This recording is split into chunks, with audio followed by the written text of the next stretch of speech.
The Mask, released in 1994, showcased a dynamic and unforgettable cast whose performances elevated what could have been a simple comic book adaptation into a cultural phenomenon. Leading the ensemble was Jim Carrey, whose portrayal of Stanley Ipkiss, a mild-mannered, unlucky-in-love bank clerk who transforms into the zany, superpowered trickster known as the Mask, catapulted him to superstardom. Prior to The Mask, Carrey was already gaining attention through his work on the sketch comedy television show In Living Color, where he stood out with his rubber-faced expressions and fearless physical comedy. His film career had just started to take off with Ace Ventura, Pet Detective, which was released earlier that same year. While Ace Ventura introduced audiences to Carrey's wild comedic style, The Mask refined and expanded it, allowing him to blend slapstick comedy with a surprisingly vulnerable and romantic core. Carrey's performance in The Mask demonstrated an uncanny ability to shift seamlessly between the soft-spoken sincerity of Stanley and the unrestrained, cartoonish madness of his alter ego. This duality was essential to the film's success, and Carrey brought a physical energy and elasticity that made the character unforgettable. The Mask was one of 3 major hits he had in 1994, along with Ace Ventura and Dumb and Dumber, and it cemented his status as a leading man in Hollywood. The role showcased the full range of his comedic talents, his improvisational skills, and his distinctive physicality, which would become his trademark in films throughout the 1990s and early 2000s. The Mask not only made Carrey a household name, but it also opened the doors to more diverse roles, including dramatic performances in films like The Truman Show and Eternal Sunshine of the Spotless Mind later in his career. Opposite Carrey was newcomer Cameron Diaz, who made her film debut as Tina Carlisle, the sultry and charismatic lounge singer who becomes Stanley's love interest. Before being cast in The Mask, Diaz was a fashion model with no prior acting experience. Originally brought in to audition as a favor, Diaz impressed the filmmakers so much that she landed the role, and the rest was history. Her performance was confident, magnetic, and instantly iconic. Diaz brought an elegance and charm to the role that counterbalanced Carrey's manic energy. Her screen presence was undeniable, and her chemistry with Carrey provided a romantic grounding that gave the film heart. The success of The Mask launched Cameron Diaz's acting career overnight. She quickly became one of the most in-demand actresses in Hollywood, going on to star in a string of successful films such as My Best Friend's Wedding, There's Something About Mary, Charlie's Angels, and Shrek. The Mask was not only a pivotal moment for her personally, but also an example of how a breakout performance can redefine someone's trajectory. She would later receive critical acclaim for her range in both comedic and dramatic roles, but it was Tina Carlisle that introduced her to the world and marked her arrival as a movie star. Peter Green played the film's antagonist, Dorian Tyrell, a ruthless crime boss with aspirations of taking over the city's underworld. Green's portrayal of Tyrell was menacing and intense, providing a darker foil to the comedic chaos of The Mask. Green had previously appeared in smaller roles in films such as Pulp Fiction and Laws of Gravity, where he often played hardened or morally ambiguous characters. His performance in The Mask solidified his niche as a compelling villain, and he continued to appear in a variety of crime dramas and thrillers throughout his career. His work as Tyrell was particularly effective because he didn't try to outdo Carrey in terms of flamboyance. Instead, he leaned into a grounded, sinister energy that heightened the stakes of the film's second half. Another key figure in the cast was Richard Jeni, who played Stanley's friend and coworker Charlie Shoemaker. A well-known stand-up comedian at the time, Jeni brought a lighthearted, wisecracking energy to the film, serving as a kind of audience surrogate and comic relief within the more grounded scenes.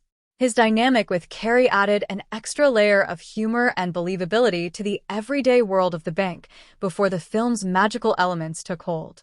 Although Jeni didn't pursue a significant film career afterward, his role in The Mask remains one of his most recognized performances, showcasing his natural comic timing and ability to support a leading star without overshadowing the core narrative.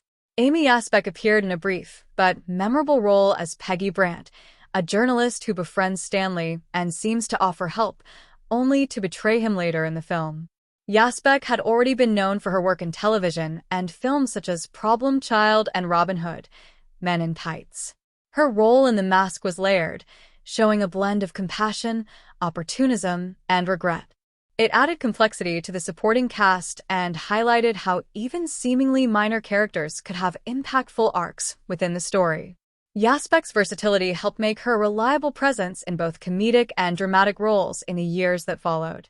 Ben Stein also had a small yet pivotal role as Dr. Arthur Newman, the psychologist who explains the mythological background of the mask to Stanley. Stein, known for his dry wit and signature monotone delivery, was already a familiar face in pop culture thanks to his role in Ferris Bueller's Day Off and numerous game show appearances. His presence in The Mask lent a tongue-in-cheek academic authority to the film's more fantastical elements. His scenes offered exposition in an entertaining way and added a slightly surreal, self-aware tone that fit the movie's unique style. The cast of The Mask was a carefully curated ensemble that blended seasoned performers with fresh faces. Together, they created a vibrant, memorable world that oscillated between comic book fantasy and emotional reality. Each actor contributed a distinct energy to the film, enriching the story with their performances. In doing so, they not only defined their own careers but also helped shape a movie that would leave a lasting mark on cinematic history. The Mask was more than just a showcase for Jim Carrey's extraordinary talents. It was a perfect storm of casting choices that introduced audiences to new stars like Cameron Diaz while reinforcing the value of character actors like Peter Green and Amy Yazbek. The film succeeded in large part because of the chemistry between its actors and the way each performance brought depth, humor, and humanity to what could have easily been a simple high-concept comedy. The careers of nearly every major cast member saw a boost from the film's success, making it a turning point for many involved and a launching pad for some of the most recognizable names in entertainment over the next 2 decades. When The Mask hit theaters in 1994, it did more than entertain. It left a distinct cultural imprint that has lingered for decades. The film arrived at a time when comic book adaptations were still rare and often lacked the tone or visual flair necessary to capture the imagination of general audiences. The Mask broke that mold by fusing traditional superhero elements with slapstick humor, visual surrealism, and a wildly cartoonish sensibility, setting a precedent for later films that would embrace their comic book roots unapologetically. Its impact was immediate, but its influence proved to be long-lasting, both in Hollywood and in broader pop culture. At the center of the film's cultural resonance was the character of the Mask himself.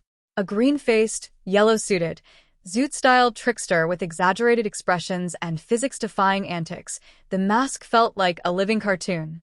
His behavior, inspired by Golden Age animation, gave audiences something they hadn't seen before in live-action cinema. Suddenly, physical comedy had a new standard, and Jim Carrey became the face of this new hybrid style of performance. His lines, catchphrases, and exaggerated movements entered the cultural lexicon almost overnight. Phrases like "sismokin" and "somebody stop me" became widely quoted, not just by kids and teens, but by adults mimicking the irreverent charm of the character. The Mask quickly transitioned from a movie character into a full-fledged pop culture icon. The visual style of The Mask also played a significant role in its cultural influence. The combination of live-action and early CGI effects created a new aesthetic that pushed the boundaries of what could be done with digital technology at the time. This was one of the first films to use CGI not for realism, but for stylization. The Mask's ability to stretch, twist, and morph in cartoonish ways helped lay the groundwork for a new generation of visual storytelling. It paved the way for films that were unafraid to embrace bold visual design, influencing not only future comic book movies but also video games, television, and even advertising. In terms of broader social impact, The Mask tapped into themes of duality, identity, and transformation that resonated deeply with audiences. Stanley Ipkiss was an everyman, awkward, overlooked, and kind-hearted, who discovers immense power and confidence through a magical artifact. The story's core message, that people often hide their true selves or long to be something more, struck a universal chord. For many viewers, The Mask represented liberation from societal expectations and personal limitations. It gave them permission to fantasize about their own hidden potential, to dream about breaking free from the mundane and becoming extraordinary. The film also had a unique way of blending genres and appealing to different demographics. For children, The Mask was a visually thrilling, goofy romp full of wild antics and silly jokes. For teenagers and adults, it offered sharp humor, romantic tension, and deeper subtext about self-worth and emotional repression. This broad appeal allowed the film to become a multi-generational favorite, revisited repeatedly through home video, television broadcasts, and later through streaming services. It was the kind of film that stuck with people, often remembered not just for its humor, but for how it made them feel empowered or understood in some subtle, unexpected way. From a marketing and merchandising perspective, The Mask became a franchise unto itself. The character appeared on lunchboxes, action figures, comic book spin-offs, video games, and animated television shows. The 1995 animated series extended the world of The Mask and helped maintain its presence in children's entertainment well beyond the original film's release. The show brought back many of the same zany antics and comedic tone, while introducing younger viewers to the world of Stanley Ipkiss and his green-faced alter ego. This ensured that even those who had never seen the original film were still familiar with the character, thus preserving the legacy for a new audience. The cultural impact of The Mask also extended into fashion and aesthetics. The bright yellow zoot suit worn by Jim Carrey became one of the most instantly recognizable costumes in movie history. It appeared in Halloween costumes, cosplay events, and even inspired certain fashion trends in music videos and pop performances. The character's green face and oversized teeth became iconic visual motifs, replicated in everything from parodies to memes. Over time, the exaggerated grin and bombastic catchphrases of The Mask would be echoed in internet culture, particularly in meme formats that celebrated absurdity, chaos, or transformation. Another area where The Mask left a mark was in the evolution of the superhero genre. While it didn't follow traditional superhero tropes in the way modern Marvel or DC films do, it served as an important stepping stone in the genre's development. The Mask wasn't about saving the world or battling evil on a grand scale. Instead, it was about personal growth, confronting bullies, standing up to corruption, and discovering inner strength.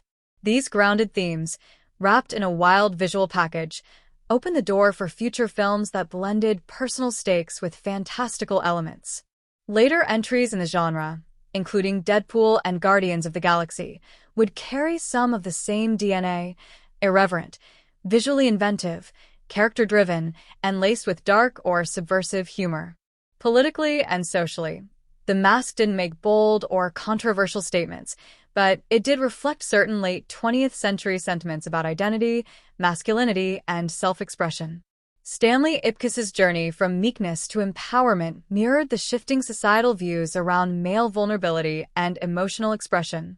In a time when toxic masculinity was often glorified in media, Stanley was a protagonist who was openly sensitive, gentle, and emotionally conflicted. The Mask offered a kind of fantasy wherein someone who feels powerless in society gains the ability to take control, not through violence or domination, but through creativity, confidence, and a little bit of mischief.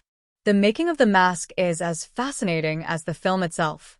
Behind the scenes, it was a production filled with creativity, innovation, last-minute changes, and a lot of unexpected magic.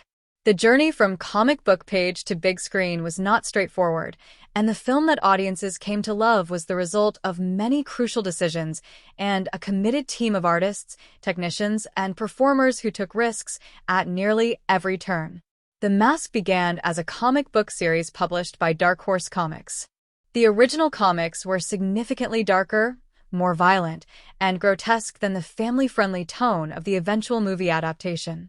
Initially, the project was intended to be a horror film, leaning into the gruesome transformations and chaotic rampages of the character. Early script drafts were violent and stylized in a way that resembled the darker tone of films like RoboCop or The Terminator.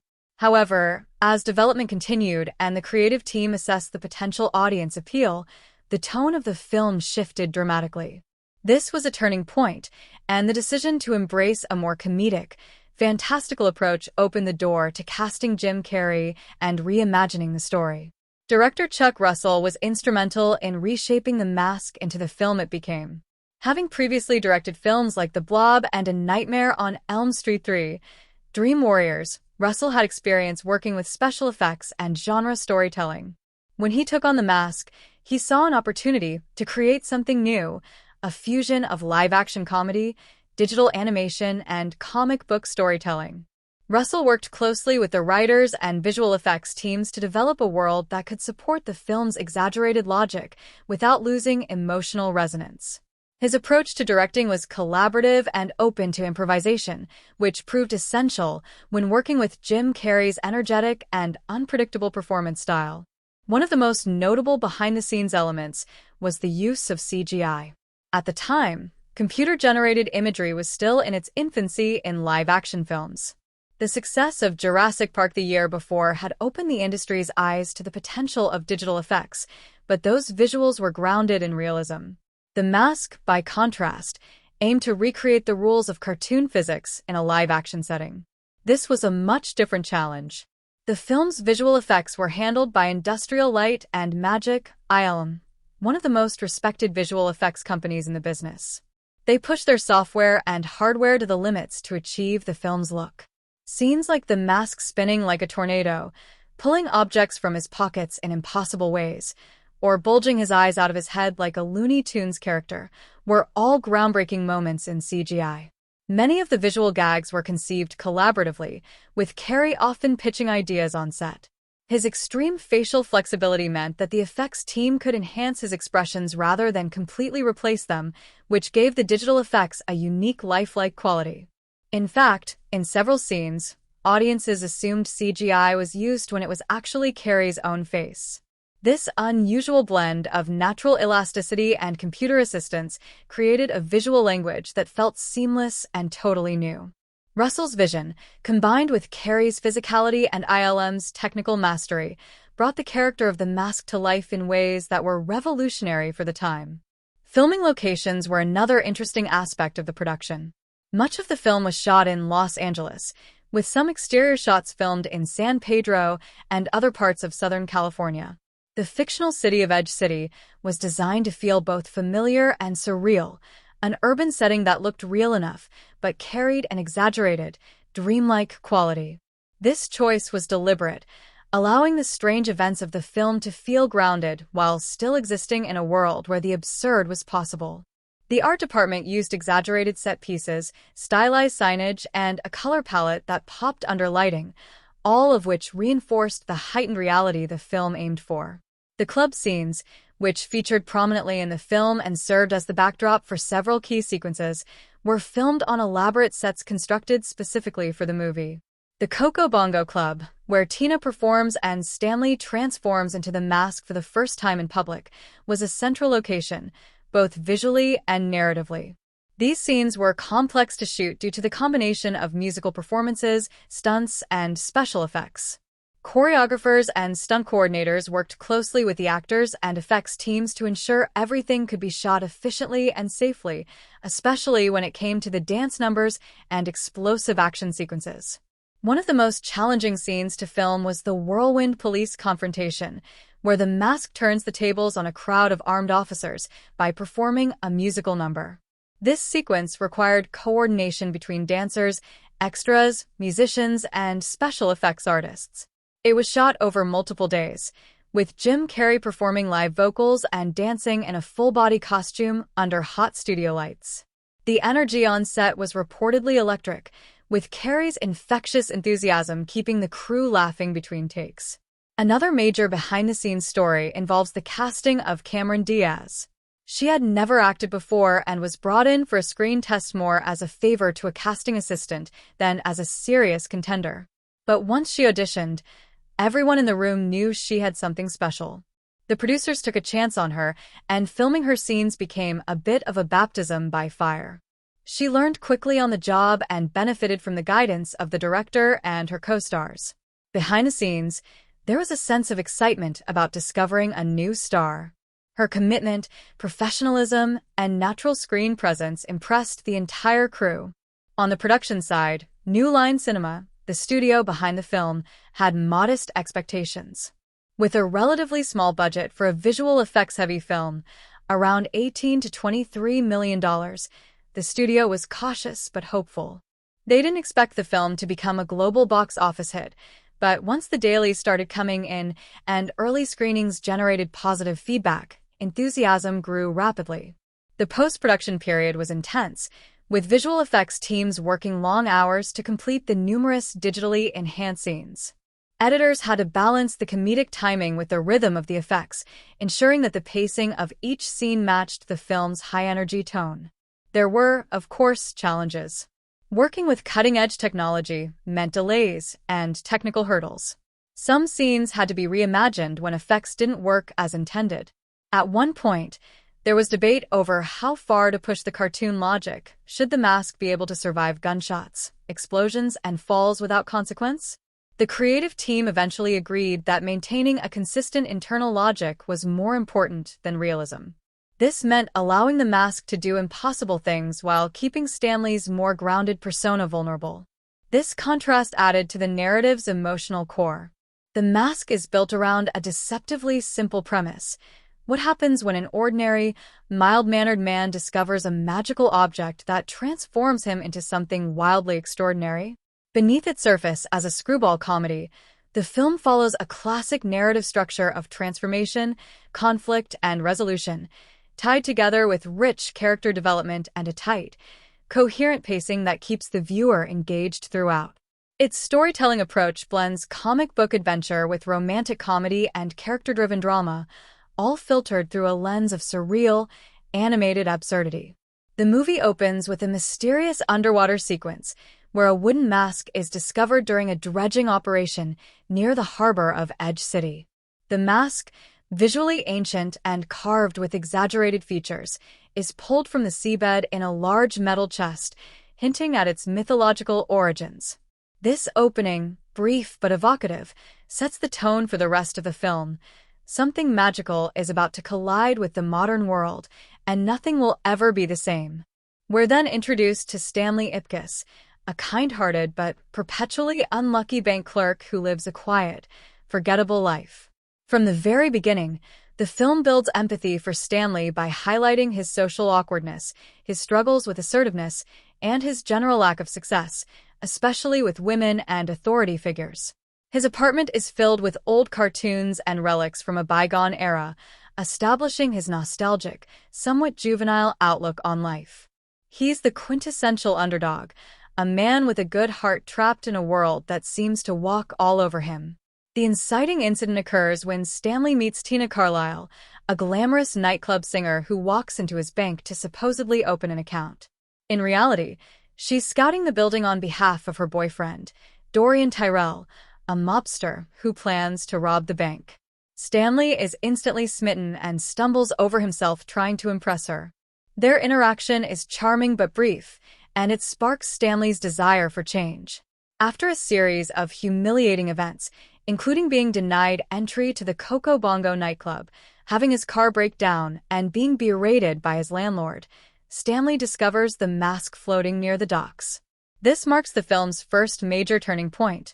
When Stanley puts on the mask for the first time, he is transformed into a green-faced, exaggerated version of himself, a fusion of Tex Avery-style cartoon madness and unbridled confidence. As the mask, he becomes everything Stanley is not: bold, impulsive, seductive, and chaotic. This new persona allows him to break free of his inhibitions, but also brings its own set of consequences. His first night out as the mask involves gleeful revenge against those who've wronged him. He humiliates the auto mechanics who overcharged him and disrupts a confrontation with the police. These scenes are visually explosive and narratively essential as they introduce the power and danger of the mask's influence. As the story progresses, the tension between Stanley and the mask intensifies. Stanley begins to understand that the mask doesn't just give him power, it exaggerates and externalizes whatever is inside him. This realization adds depth to the narrative and introduces one of its central conflicts, the battle for identity. Is Stanley in control of the mask, or is it controlling him? This internal struggle forms the emotional backbone of the film, elevating it beyond simple spectacle. Meanwhile, Dorian Tyrell becomes increasingly suspicious of the strange green figure disrupting his plans. After a failed bank robbery attempt, he starts to connect the dots between the mask and the bank where Stanley works. As Tyrell's own ambitions grow, he seeks to overthrow his boss and take control of the city's criminal underworld. He becomes the film's primary antagonist. Tyrell is cold, calculating, and driven by a desire for power, making him a dangerous foil to Stanley's chaotic alter ego. The romantic subplot also gains momentum as Stanley, both in and out of the mask, continues to pursue Tina. Initially attracted to the confidence and charisma of the mask, Tina eventually becomes wary of his unpredictability. Her eventual realization that Stanley and the mask are the same person adds a layer of emotional complexity to the film. It challenges her perceptions and brings the relationship into sharper focus. This romantic tension mirrors Stanley's internal conflict and helps anchor the story in a relatable emotional reality. The second act builds toward several confrontations. Stanley is arrested after being linked to the bank robbery and must escape from jail with the help of his dog, Milo. Tyrell eventually acquires the mask for himself, and when he puts it on, the tone of the film shifts dramatically. Unlike Stanley, Tyrell's inner nature is cruel and power-hungry. The mask amplifies these qualities, turning him into a monstrous version of himself. This twist raises the stakes significantly and sets up the final act of the film. The climax takes place at the Coco Bongo Club during a charity event attended by the city's mayor and police. Tyrell, now wearing the mask, takes Tina hostage and threatens to destroy the club. Stanley, having come to terms with his dual identity, infiltrates the club with Milo's help and confronts Tyrell in a final showdown. The sequence combines action, comedy, and suspense, and it serves as the culmination of all the film's major threads: Stanley's growth, his romantic pursuit, and his battle against unchecked power. The final moments are high energy and filled with inventive gags. Stanley outsmarts Tyrell not by overpowering him physically, but by using his cleverness and resilience. With the help of Milo, who briefly wears the mask himself in one of the film's most memorable comedic beats, Stanley manages to retrieve the mask and trick Tyrell into his own destruction. The resolution is satisfying and reinforces the film's central message: true strength comes not from masks or illusions, but from embracing one's authentic self. The denouement ties up loose ends quickly, but effectively. Stanley and Tina share a quiet moment of mutual understanding and affection. Rather than keeping the mask, Stanley chooses to throw it back into the harbor, symbolizing his decision to live life on his own terms. In a humorous twist, his friend Charlie dives into the water in an attempt to retrieve it, hinting that the chaotic energy of the mask might not be gone for good. In terms of structure, the mask adheres closely to the traditional three-act model. The first act introduces the characters and conflict, culminating in the discovery of the mask. The second act escalates the stakes through a series of confrontations, romantic developments, and reversals of fortune. The third act delivers resolution and transformation, with Stanley emerging stronger and more confident. The pacing is swift, with each scene serving a clear narrative purpose while maintaining the film's light, comedic tone. Beneath the slapstick humor, dazzling visual effects, and cartoon chaos, the mask explores a variety of rich and resonant themes. It may present itself as a light-hearted fantasy comedy, but at its core, the film is a story about identity, transformation, personal empowerment, and the masks people wear in everyday life. Through both literal and symbolic storytelling, The Mask offers a layered narrative that speaks to emotional repression, self-worth, and the duality that exists within us all. One of the most prominent themes in the film is the exploration of identity. Stanley Ipkiss begins the story as a man who feels invisible, underappreciated, and fundamentally misunderstood. He is polite, passive, and constantly taken advantage of by others, from his boss to his landlady to the mechanics who scam him. In many ways, Stanley represents the average person who has learned to suppress his desires, emotions, and ambitions to fit into a world that does not reward vulnerability or kindness. He is a character whose internal life is rich, as evidenced by his love of classic cartoons and romantic ideals, but he lacks the courage or confidence to express that life outwardly. The arrival of the mask changes everything, and it serves as a literal and metaphorical device for unleashing the suppressed aspects of Stanley's personality. When he wears the mask, he becomes a caricature of his own ID, a force of nature, uninhibited by social rules or self-doubt. The mask doesn't just give him powers, it strips away all inhibition. It allows him to say and do what he's too afraid to express in real life. This transformation explores the psychological concept of duality, the conscious self that we show to the world, and the unconscious desires that we keep hidden. The mask becomes a symbol of this divide, and the film examines the tension between these two aspects of identity. As the story progresses, Stanley begins to realize that the mask is not just a tool for empowerment, it's also dangerous. It amplifies whatever is inside the wearer, meaning that it doesn't inherently make someone good or bad. Instead, it reflects and exaggerates their internal character. This is clearly illustrated in the contrast between Stanley's version of the mask and Dorian Tyrell's version. Stanley's mask is mischievous, playful, romantic, and occasionally vengeful, but never cruel. Tyrell's mask, however, is aggressive, power-hungry, and violent. The film makes it clear that power, without self-awareness, can be destructive. The mask itself is neutral. It's the wearer who determines how it will be used. This adds a deeper philosophical question to the story. What would you become if you were completely free to act on your impulses? Another major theme is the idea of emotional repression and the societal pressure to conform. Stanley is not simply awkward or shy. He is actively suppressing his desires and personality in order to be accepted. He tries to be the nice guy, believing that politeness and humility will be rewarded. But the world he inhabits consistently pushes him to the sidelines. In contrast, the mask allows him to embrace his inner eccentricity and take up space unapologetically. The transformation sequence, where Stanley first becomes the mask, is symbolic of shedding societal constraints. His physical appearance becomes cartoonish, his movements exaggerated, and his speech uninhibited. It's not just a visual effect, it's a metaphor for liberation. However, the film also cautions against losing oneself in that freedom. While the mask is fun and empowering, it can also be reckless and irresponsible. Stanley eventually learns that true strength doesn't come from hiding behind a mask, even a magical one.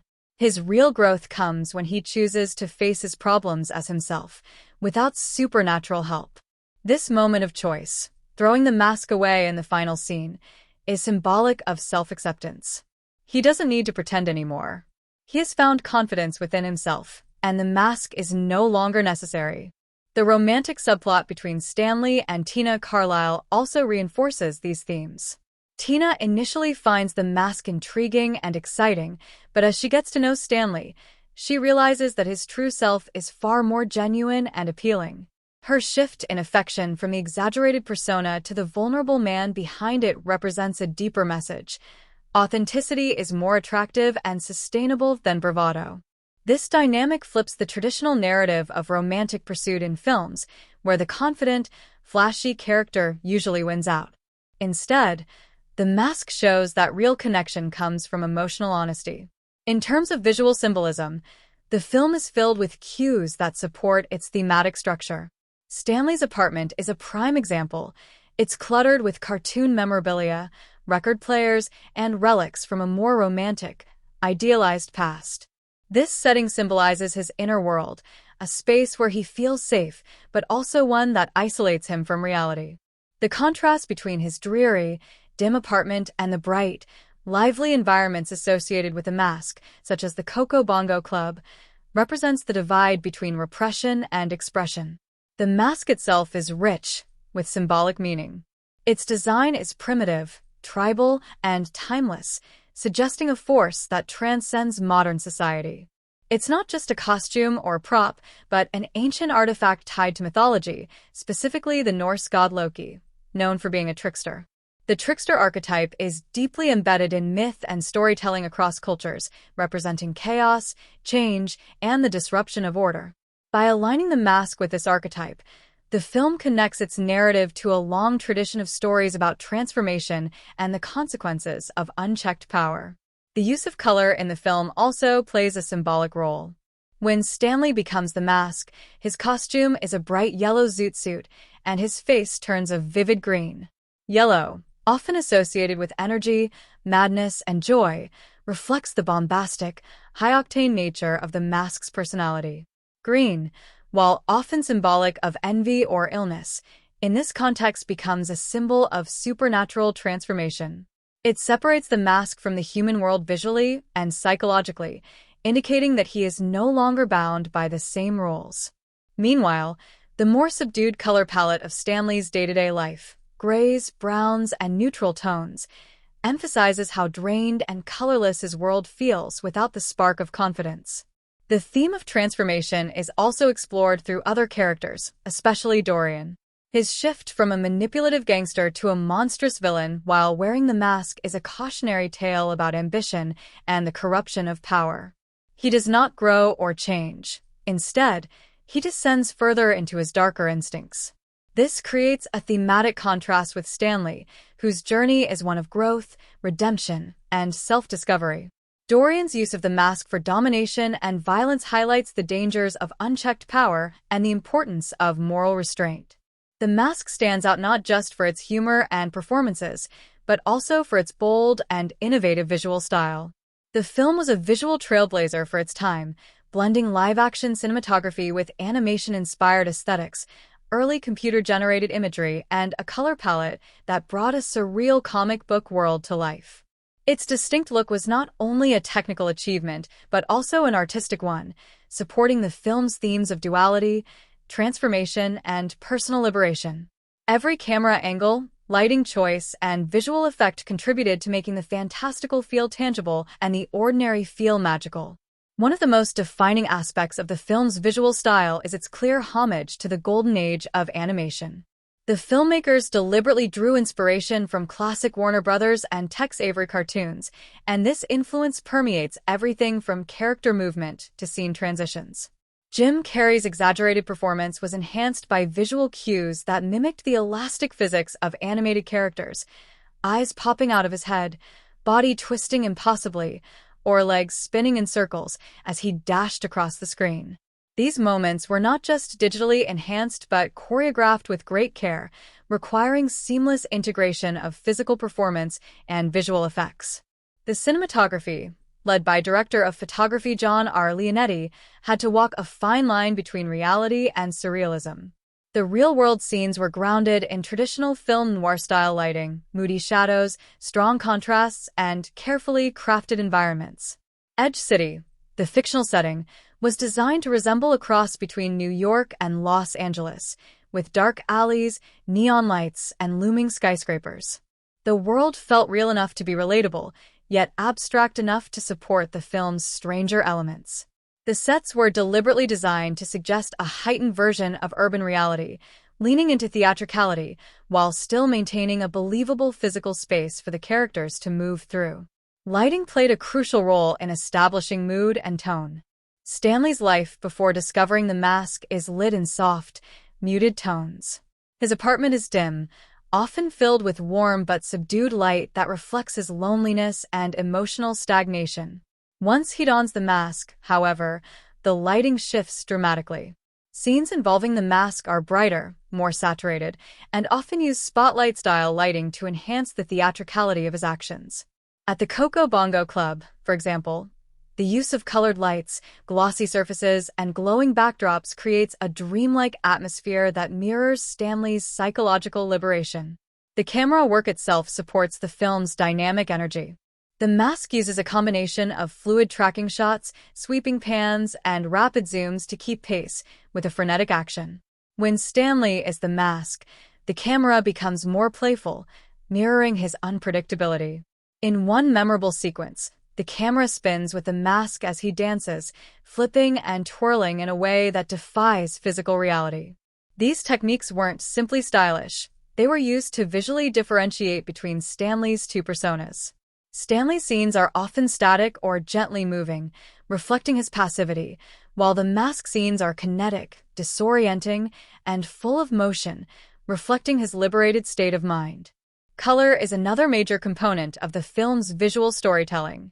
The color palette changes according to the mood and energy of the scene. Stanley's world is built around earth tones, grays, browns, and pale blues, that emphasize his ordinary, almost invisible existence. In contrast, the mask explodes onto the screen in a neon yellow zoot suit and bright green face, immediately dominating the visual space. This clash of colors visually signals the arrival of something extraordinary.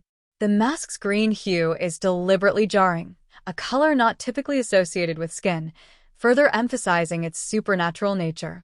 The yellow suit, meanwhile, evokes attention, fun, and danger, exactly the attributes the mask brings to the narrative. Special effects were used not only to entertain, but also to convey character psychology. The mask's cartoonish actions often represent exaggerated emotional responses. When he falls in love, his heart literally pounds out of his chest. When he's scared, his entire body shivers violently or launches into the air. These effects are visual metaphors for real feelings, made literal through animation logic. The visual exaggeration isn't random, it's carefully tailored to externalize internal emotional states, creating a connection between viewer and character despite the absurdity of what's being shown. Computer-generated imagery played a groundbreaking role in achieving these visuals. At the time, CGI was still emerging as a tool for filmmakers, and The Mask was among the first movies to use it for stylization rather than realism. The effects team at Industrial Light and Magic worked closely with Jim Carrey's performance to enhance, rather than replace, what he was doing physically. For example, many of the mask's facial distortions were built upon Carrey's already elastic expressions. The CGI took what he did naturally and pushed it just a little further, creating a visual blend that felt organic despite its fantastical nature. This technique helped preserve the actor's personality even in the most surreal moments. Practical effects and makeup were also crucial to the film's visual identity. The mask's face was created with a combination of latex appliances and bright green makeup. The result was expressive enough to allow Carrey to emote through it, while also being stylized enough to resemble an animated character. The attention to detail in the prosthetics allowed for a seamless transition between practical makeup and digital enhancement, making the mask feel like a real, physical presence rather than a purely digital creation. The set design contributed heavily to the film's overall style. The Coco Bongo Club, in particular, is a masterclass in Art Deco-inspired glamour. With its gold leaf patterns, bold lighting, and elegant costumes, it evokes a bygone era of Hollywood showmanship. This setting allowed for high-energy dance scenes and chaotic fight sequences to coexist in the same space without clashing. Meanwhile, Stanley's apartment, filled with vintage records, old television sets, and cartoon posters, served as a visual reflection of his inner world, stuck in the past, yearning for escape, and full of hidden color waiting to burst out. Costuming, while discussed more deeply in another section, also plays a vital visual role. The exaggerated zoot suit worn by the mask was designed to reflect confidence and flamboyance. Its oversized shoulders, long tails, and bright color were visual cues to the audience that this character operated by a different set of rules. The contrast between this costume and Stanley's bland workwear reinforced the transformation and helped visually distinguish between the two personas even before a word was spoken. One particularly clever visual choice in the film is the repeated use of mirrors. Mirrors appear throughout the movie as a motif for self-reflection and transformation. Stanley first examines the mask in a mirror before wearing it.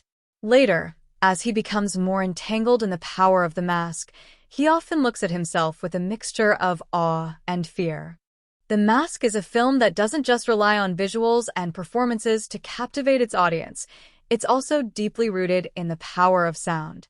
The soundtrack and sound design play a crucial role in establishing the film's mood, enhancing the comedy, and supporting the fantasy elements that make the story so memorable. From its jazz-infused musical numbers to its cartoon-inspired sound effects, the auditory experience of The Mask is just as dynamic and inventive as its visuals. The score was composed by Randy Edelman, a seasoned composer known for his work on films like Dragonheart, Gettysburg, and Kindergarten Cop. For The Mask, Edelman created a musical landscape that mirrored the film's energetic and unpredictable tone.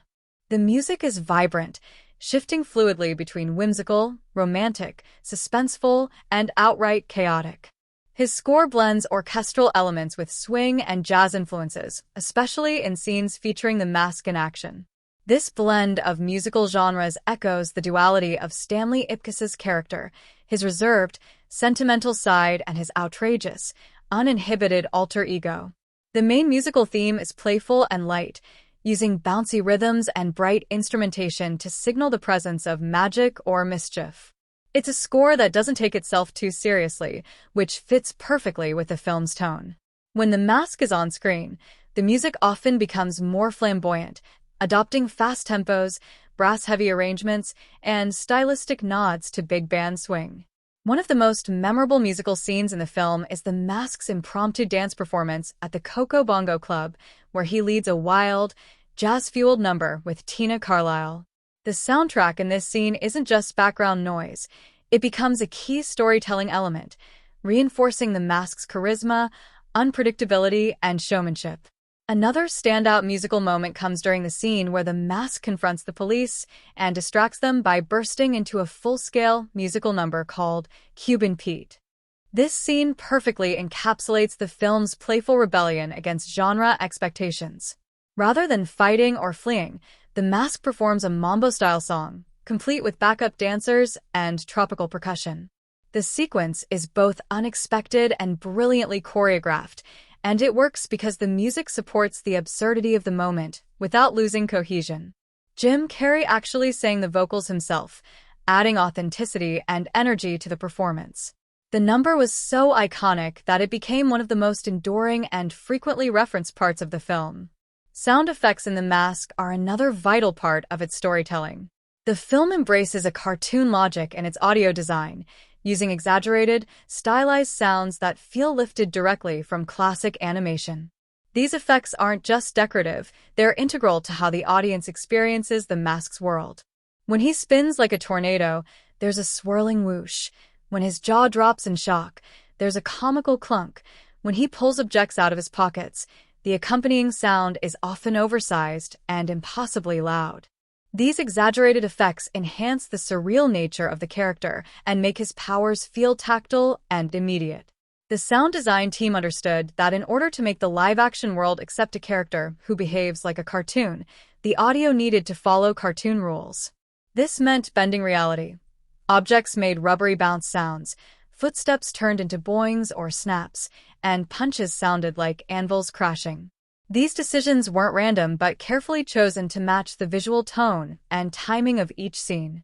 The synchronization of sound and motion, known as Mickey Mousing in animation, was used frequently to great effect, especially during action scenes. This tight coordination helped give the illusion that the mask's actions were physically plausible within the story's universe. Outside of the mask's antics, the sound design remained grounded, reflecting the contrast between Stanley's normal life and his masked alter ego. Scenes in Stanley's apartment or the bank used more subdued, naturalistic sound to reflect his quiet and uneventful world. This audio contrast was essential in making the transformations feel as dramatic as possible. When Stanley puts on the mask and the sound design explodes into exaggerated effects, it amplifies the shift in tone and energy, helping the audience feel the change as much as see it. Voice acting and vocal modulation were also key components of the soundscape. Jim Carrey's vocal performance as the mask was a tour de force. He shifted accents, tones, and volumes constantly, often within the same sentence. His voice became a tool for comedy, exaggeration, and emotional impact. At one moment, the mask might be serenading a crowd in a smooth croon, and the next, barking in a growl or delivering a line in a high-pitched squeal. These shifts were enhanced by audio effects that gave his voice an otherworldly quality, especially when he was using his powers or engaging in particularly surreal antics. Ambient sound also played a role in establishing the setting. The city of Edge City has a gritty, urban soundscape filled with car horns, distant sirens, and murmurs of street life. These environmental sounds were intentionally layered to give the city a sense of weight and reality. But when the mask enters the scene, those ambient sounds often fade into the background, replaced by musical flourishes or comedic effects. This technique draws the viewer's focus to the mask and further separates him from the mundane world around him. The soundtrack itself included several licensed songs that contributed to the film's atmosphere. Swing and jazz tracks featured prominently, reinforcing the retro-cool vibe of the mask's character. Songs like Hey, Pachuco by Royal Crown Revue, which plays during the Coco Bongo dance scene, became instantly associated with the film's identity. These musical choices weren't just stylistic, they linked the film's fantasy world to a nostalgic era of showmanship and theatrical flair. The retro music genre also allowed the film to differentiate itself from other comedies of the time, giving it a timeless quality that made it stand out. Even the closing moments of the film use sound in a meaningful way. As Stanley and Tina walk off together and the mask is thrown back into the harbor, the music shifts to a more romantic and triumphant tone, indicating resolution and emotional closure. Yet the final audio cue, when Charlie dives into the water hoping to retrieve the mask and Milo swims off with it, is once again lighthearted and whimsical. The music and effects remind us that while the story of Stanley Ipkiss may be complete, the chaos and comedy of the mask still linger in the world. In summary, the sound design and soundtrack of the mask are integral to its storytelling and emotional impact. The film's use of exaggerated sound effects, bold musical numbers, and genre-blending score all contribute to its unique voice. These elements support the visual storytelling and elevate the narrative, helping the film leap beyond the confines of traditional comedy or fantasy. Whether it's a comedic punchline punctuated by a perfectly timed sound effect or a musical sequence that turns danger into dance, the film uses sound to enhance every moment. The mask doesn't just show the audience something magical, it lets them hear it, feel it, and become immersed in a world where anything is possible and every noise carries meaning. When The Mask premiered in the summer of 1994, it became an immediate sensation, not just at the box office, but in the cultural consciousness. It wasn't just another comic book adaptation or slapstick comedy, it was something that defied easy categorization. Critics and audiences alike found themselves surprised by how effectively it balanced zany humor, heartfelt moments, groundbreaking special effects, and a unique visual style.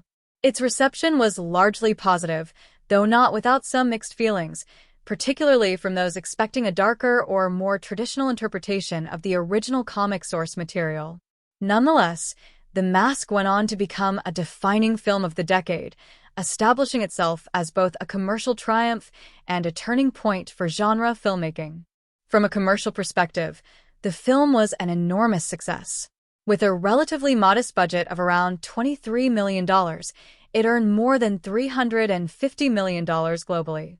At the time, this was an extraordinary achievement for a film with an unknown property and a rising, but not yet bankable, lead actor. Its financial performance placed it among the top 10 highest-grossing films of 1994, alongside other blockbusters like Forrest Gump, The Lion King, and True Lies. This box office success not only ensured the profitability of the movie but also cemented Jim Carrey's status as a Hollywood powerhouse following the back-to-back success of Ace Ventura: Pet Detective earlier that year. Critically, The Mask received a generally positive reception. Reviewers praised the film's energetic direction, inventive use of special effects, and most of all, Jim Carrey's fearless performance. Many critics compared Carrey to classic physical comedians like Jerry Lewis or even Charlie Chaplin, noting his ability to stretch and contort his body into shapes that seemed to defy human anatomy.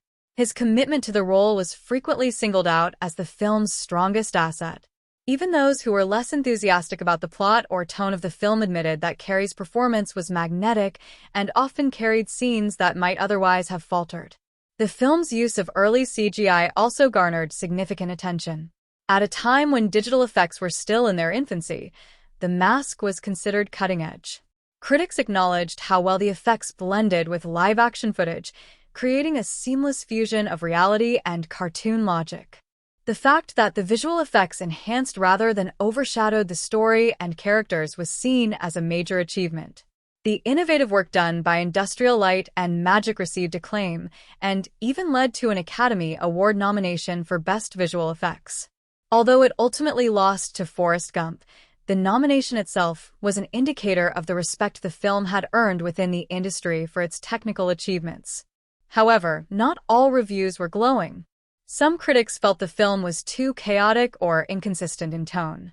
The rapid shifts between heartfelt character moments and wildly exaggerated cartoon sequences were, for a few viewers, jarring or unfocused. Others pointed out that the plot was relatively thin and relied heavily on spectacle and energy to keep things moving. There were also purists who had read the original Dark Horse comic series and were disappointed by how much lighter and more family-friendly the film adaptation had become.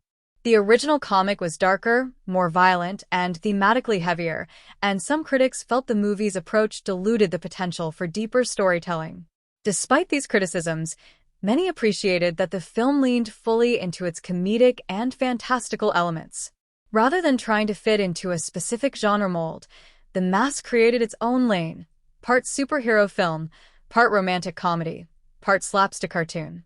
This blend of styles was a gamble, but it paid off. The film's originality, both visually and tonally, set it apart from other mid-90s releases and helped it find an audience that was looking for something new. Audiences responded with overwhelming enthusiasm.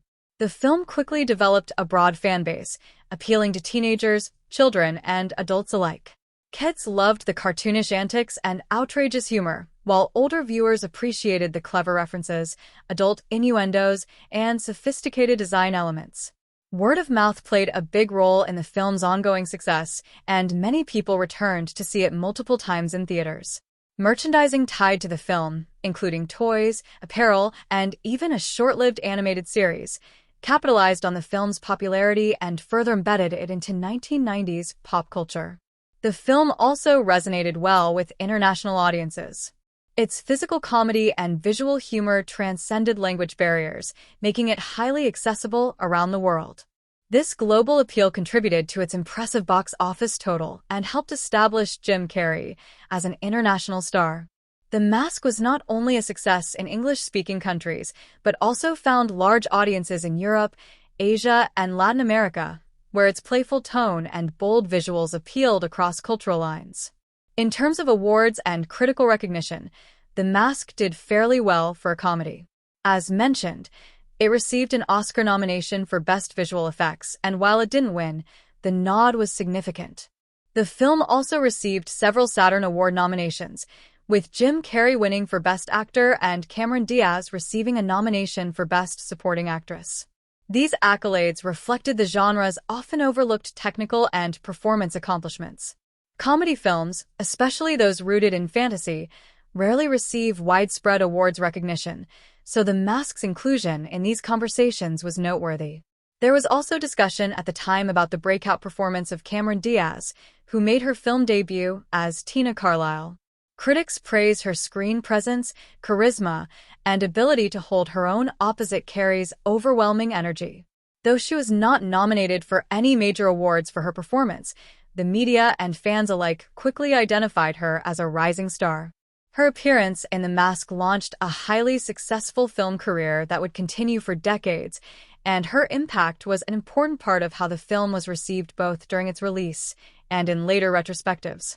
Over time, The Mask's critical reputation has remained largely positive. Retrospective reviews have often highlighted how well the film holds up, particularly in terms of its humor and visual flair. In an era where superhero films have become dominant, many reviewers have looked back at The Mask as a unique and refreshing take on the genre. It didn't rely on darkness, cynicism, or sprawling universes. Instead, it focused on fun, character, and imagination. That distinct approach continues to earn it praise as one of the more inventive and memorable comic-based films of its era.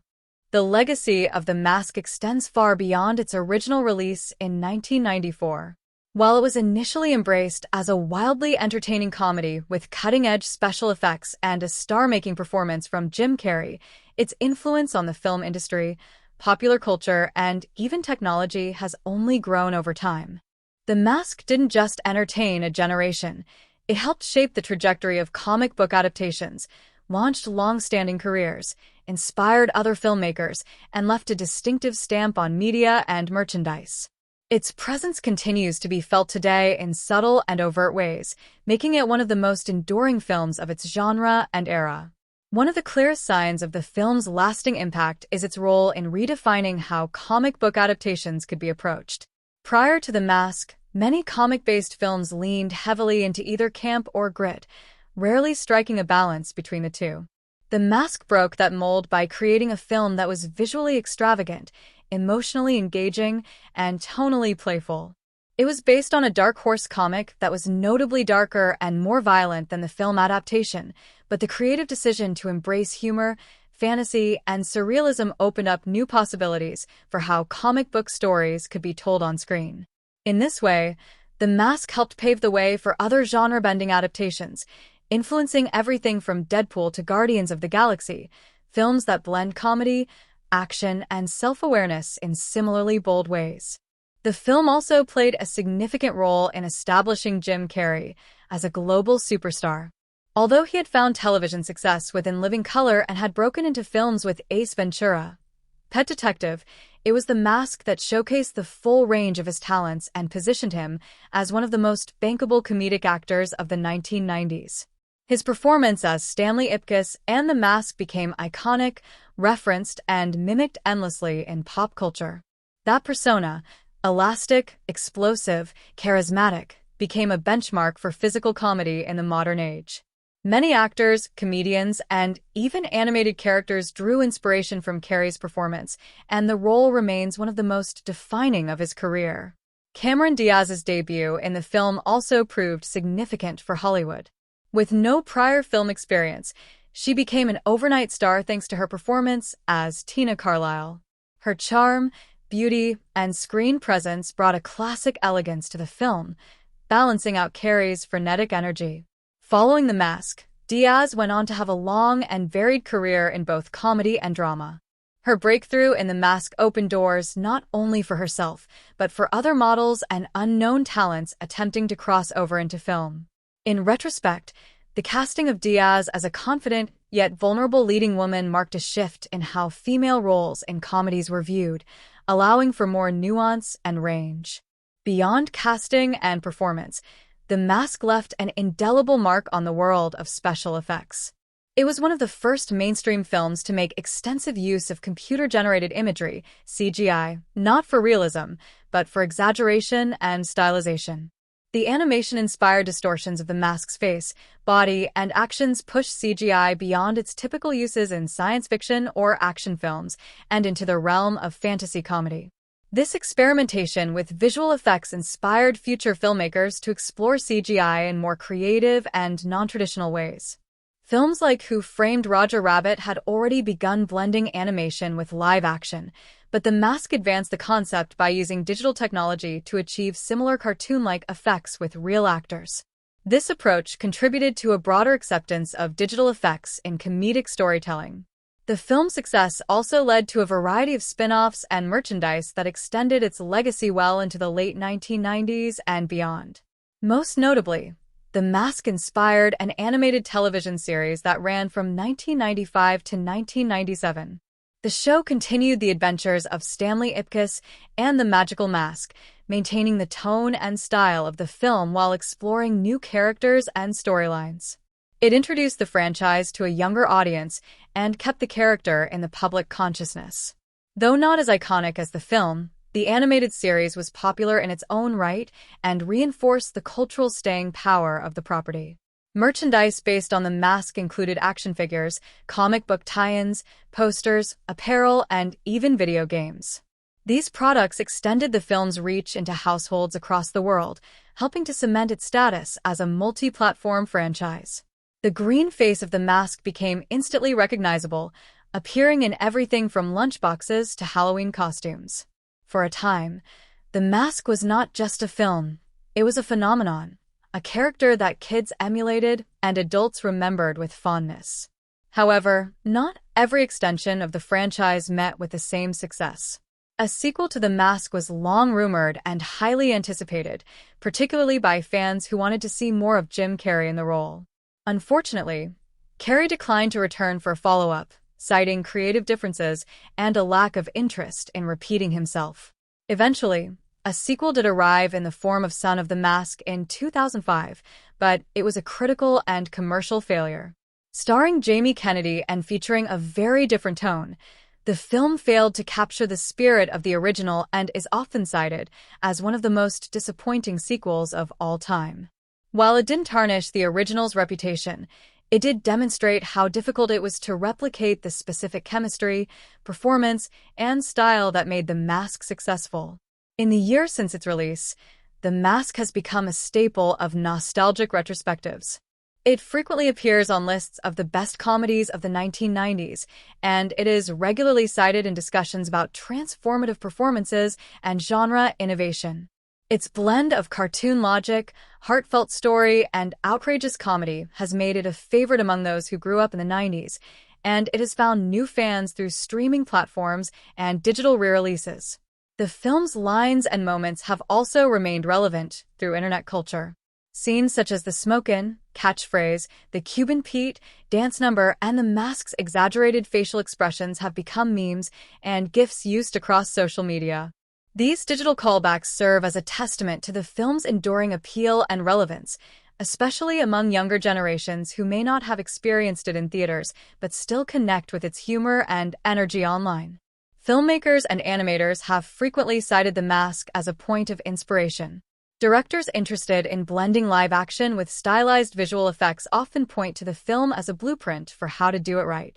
The seamless integration of practical and digital elements, along with its commitment to maintaining a consistent tone, makes it a useful case study in film schools and animation programs.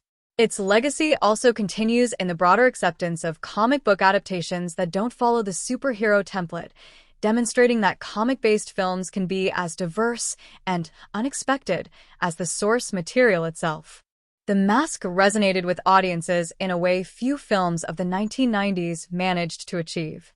When it was released in 1994, viewers from a wide range of backgrounds found something memorable, enjoyable, and even meaningful in the film's vibrant mix of comedy, fantasy, and heart.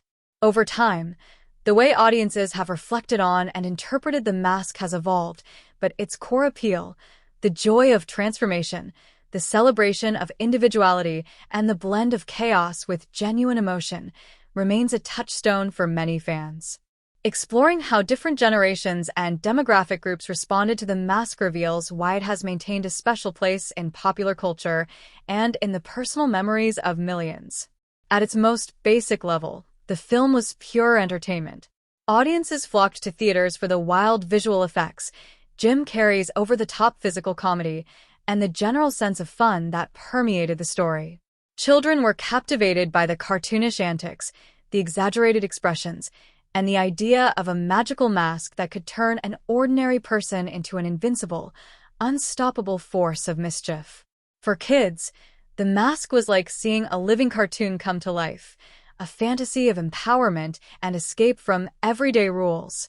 The colors, music, and humor spoke directly to a youthful imagination hungry for playful chaos and uninhibited fun. Teenagers and young adults found in The Mask a film that was equally engaging but in different ways. For many, Stanley Ipkiss's initial timidity and awkwardness mirrored their own struggles with identity and confidence. Watching Stanley transform into The Mask, a fearless, confident, and wildly expressive persona, offered a vicarious thrill. It was a fantasy of self-expression that resonated strongly with anyone who had ever felt socially invisible or powerless. At the same time, the romantic subplot between Stanley and Tina Carlisle provided an emotional anchor that appealed to older viewers, offering a hopeful narrative about love, acceptance, and transformation beyond the surface. Adults appreciated The Mask on yet another level.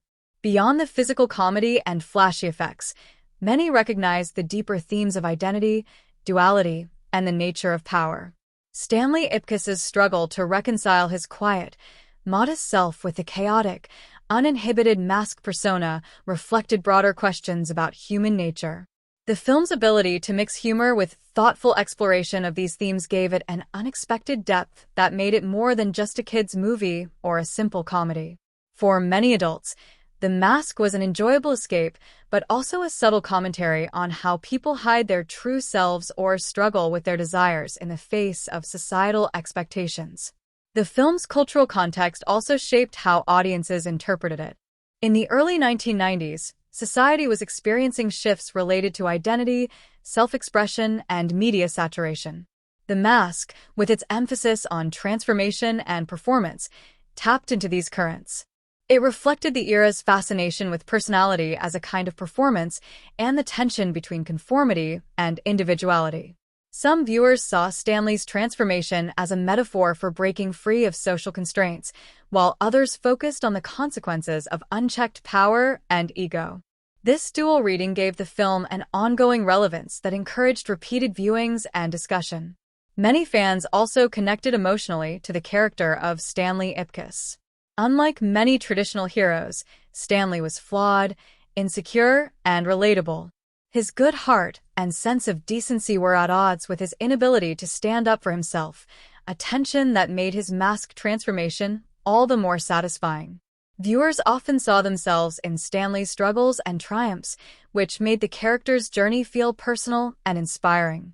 This connection was amplified by Jim Carrey's expressive performance, which conveyed vulnerability and exuberance in equal measure.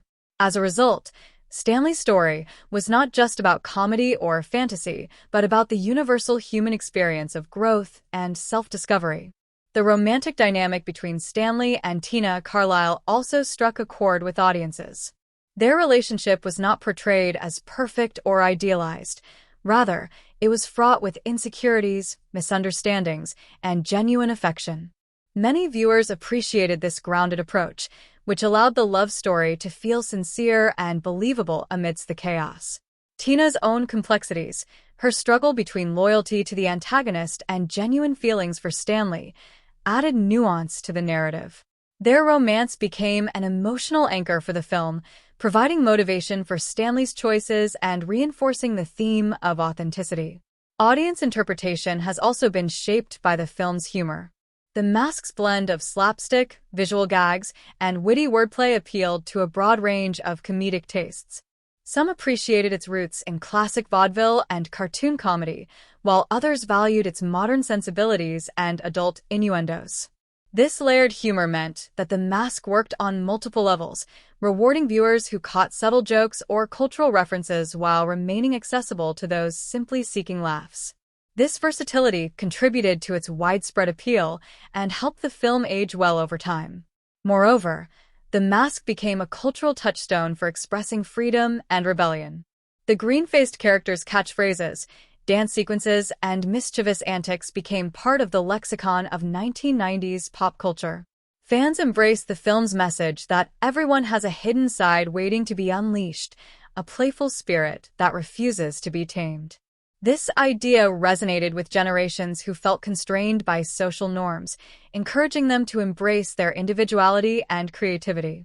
For many, The Mask was not just a movie but a statement about embracing one's unique identity, no matter how unconventional.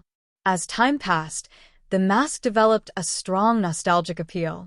For those who saw it during its original run, it often evokes memories of childhood, family movie nights, or the excitement of discovering a new favorite film. This nostalgia has been reinforced by the film's continued presence on television, home video, and streaming platforms. New viewers encountering The Mask today often find it refreshingly original, with a humor and style that feels distinct from contemporary blockbusters. The film's timeless qualities, its energetic performances, imaginative visuals, and heartwarming story ensure it continues to connect with fresh audiences. Online communities and fan groups have further shaped the interpretation of The Mask. Fans share favorite scenes, quotes, and artwork, keeping the spirit of the film alive through social media and fan conventions. The character of The Mask has become a popular subject for cosplay, fan fiction, and memes, demonstrating how deeply the film has penetrated popular culture. These ongoing fan activities have helped preserve the film's relevance and introduced it to younger generations who might otherwise be unfamiliar with it. Some viewers have also engaged in deeper analysis of the film's themes, exploring its commentary on identity and the masks people wear in everyday life. Discussions about how the film addresses mental health, self-acceptance, and the tension between public and private personas have emerged in both academic and fan circles. These conversations illustrate the richness of the Mask's narrative and how it continues to inspire thought beyond simple entertainment. The Mask presents a compelling study of character development, particularly through its two main characters, Stanley Ipkiss and his alter ego, the Mask. Their distinct personalities and evolving relationship form the heart of the film's narrative.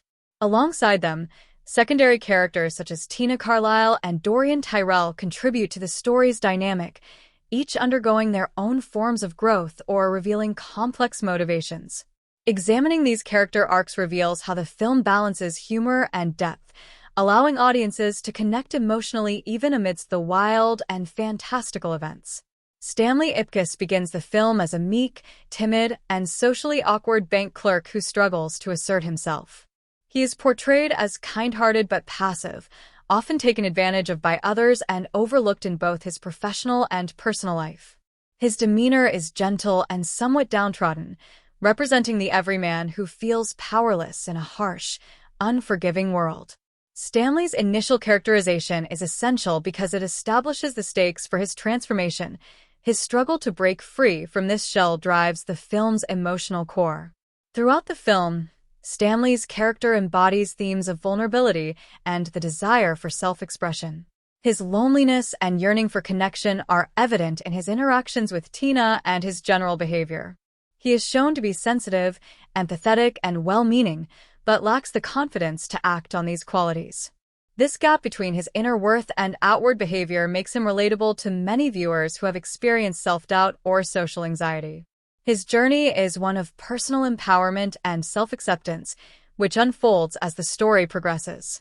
The discovery of the magical mask triggers Stanley's most dramatic transformation, turning him into a wildly uninhibited and confident alter ego. The Mask is everything Stanley is not: charismatic, fearless, mischievous, and almost cartoonishly exaggerated in personality. This split between Stanley and the Mask serves as a vivid exploration of duality within a single person, highlighting the conflict between social conformity and inner desires. The Mask is both a source of liberation and chaos, allowing Stanley to explore facets of himself that he normally suppresses. The character arc of the Mask is less about change and more about revelation.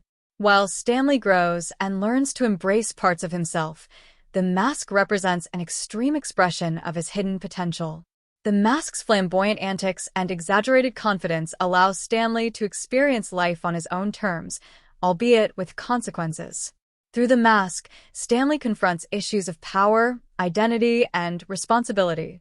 The comedic exaggeration of this persona also provides insight into the dangers of unchecked ego and impulsivity.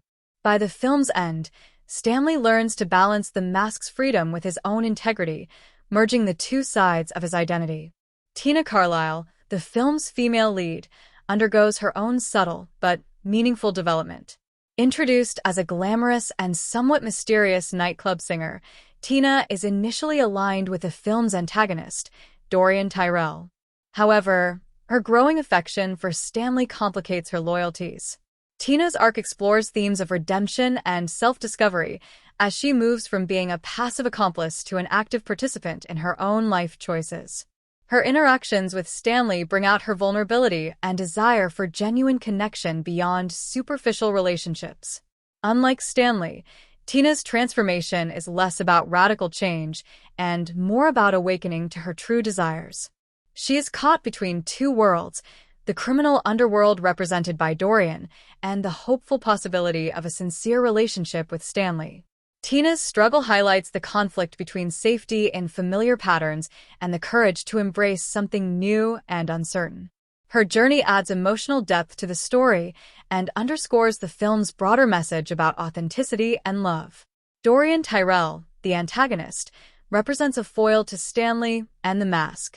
As a ruthless gangster, Dorian embodies power used for selfish and destructive ends.